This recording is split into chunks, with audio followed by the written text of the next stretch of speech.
Hollywood के directors और agents ने आर्नोल्ड श्वार्ज़नेगर से कहा कि तुम्हारा साइज इतना बड़ा है कि पर्दे पर तुम्हारे सामने दूसरे एक्टर्स बहुत छोटे लगेंगे।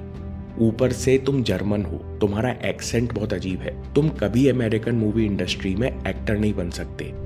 कुछ नहीं तो कम से कम अपना नाम आर्नोल्ड स्ट्रॉन्ग रख लो, तुम्हें कम से कम विलन के रोल तो मिल जाएंगे। आर्नोल्ड श्वार्ज़नेगर अपनी ऑटोबायोग्राफी में कहते हैं कि मैंने कभी खुद को दूसरों के नेगेटिव दृष्टिकोण से प्रभावित नहीं होने दिया। मैंने कभी माना ही नहीं मैं जर्मन होकर यूएसए में एक्टर नहीं बन सकता। मैं अपने गोल पर फोकस रहा, मैं वो डायरेक्टर ढूंढता रहा जो मुझ में हीरो देख सके, और ऐसा ही हुआ। जेम्स कैमरून जैसे डायरेक्टर ने आर्नोल्ड में टर्मिनेटर देखा और मूवी बॉक्स ऑफिस पर सुपरहिट रही। फिर सालों बाद कुछ चाहने वालों ने दोबारा आर्नोल्ड को सलाह दी कि आप जैसे हॉलीवुड एक्शन स्टार्स कभी गवर्नर या पॉलिटिशियन नहीं बन सकते।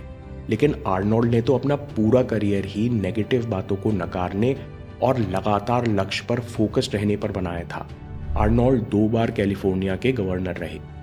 दोस्तों, एक कड़वी बात, नेपोलियन हिल कहते हैं कि अगर आप अपनी संगति का ख्याल नहीं रखते, जो सामने आया वही देखते और सुनते हो, तो आप वो उपजाऊ मिट्टी तैयार कर रहे हो जिसमें केवल असफलता पैदा होगी। क्योंकि नेगेटिव इन्फ्लुएंस के चलते हम पर 4 प्रकार के डर हावी हो जाते हैं।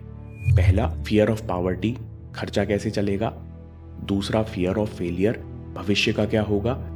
तीसरा, फियर ऑफ क्रिटिसिज्म, लोग क्या कहेंगे।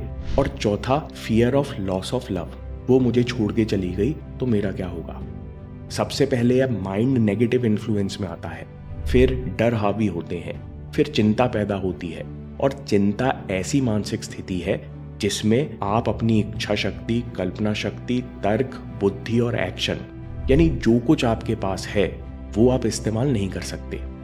नेपोलियन हिल एक और कड़वी बात कहते हैं, आम इंसान अपने दिमाग को नेगेटिव इन्फ्लुएंस के लिए खुला छोड़कर रखता है।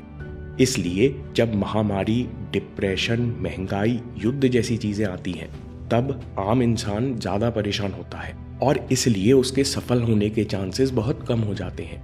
दोस्तों, आपके दिमाग में सवाल आ रहा होगा कि क्या मेरा दिमाग गलत प्रभावों से बचने के लिए तैयार है। इसे जानने के लिए अभी छोटा सा टेस्ट कर लेते हैं।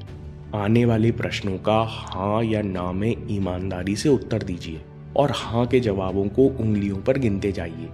दोस्तों, पूरी ईमानदारी से जवाब दीजिए, आपको मदद मिलेगी। पहला सवाल, क्या आपका मूड अक्सर छोटी छोटी बातों पर खराब हो जाता है। दूसरा सवाल, क्या थोड़ी सी तकलीफ होने पर आप दूसरों में गलतियां निकालने लगते हैं। तीसरा सवाल, क्या आपसे अपने काम में अक्सर भूल होती है। चौथा सवाल, क्या आपको ताने मारने की आदत है। पांचवा, क्या अपने से बेहतर और होशियार लोगों से आपको जलन होती है। छठवां सवाल है कि क्या आपको नए लोगों से मिलने में घबराहट होती है। सातवां सवाल, अगर आपको कोई गलती बताए तो क्या आपको गुस्सा आता है। आठवां सवाल, क्या आप दूसरे की गाड़ी, फोन, पद, पोजीशन, टाइटल देखकर आसानी से इंप्रेस हो जाते हैं और खुद को छोटा समझते हैं।